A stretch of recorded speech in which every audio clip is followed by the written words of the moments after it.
We're in a world of film watching, television watching, movie going, YouTube and all that. We're watching films and we're hearing a lot of sounds that accompany these films. And we're hearing a lot of music that accompany these films.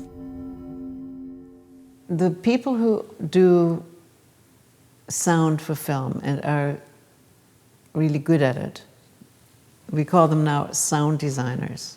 They really know a lot about how sound affects us. They know how a viewer will be affected by the sound that's being put on there.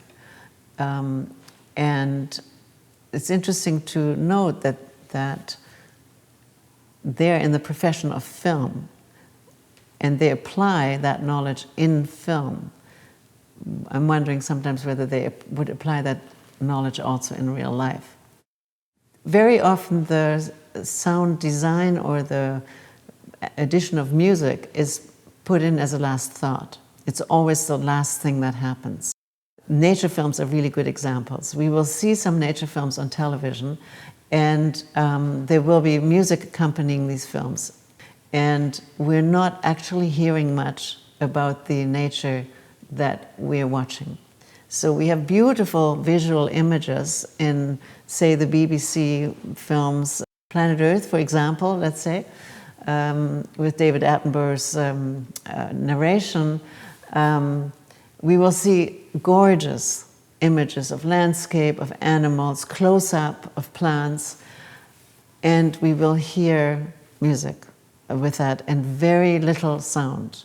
Granted, there is more sound because the recordings have become better, but at a certain point there will always be some music coming in that tells us what we're supposed to feel about all this. Music has a way of transporting us psychologically into an emotional state, and that is sometimes handled not very well in many, many nature films. And my challenge would be to say, can we make nature films where there's no music at all? Let's have nature speak through its sounds along with the images to us so that we can actually get educated about the sounds of nature, that we actually know what the sounds of certain birds are or animals are, that we understand the sounds of a forest, that the landscape is allowed to speak to us through its sounds. Our relationship to our environment would be enhanced hugely, and we would find access to environments through this experience that we would otherwise not get.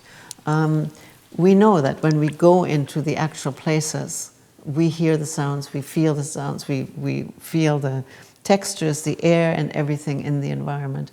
How can a film environment do as much as possible of that, so that in a world where we need to understand our environment, we need to understand how nature functions, let the nature sounds speak just as loudly as the images.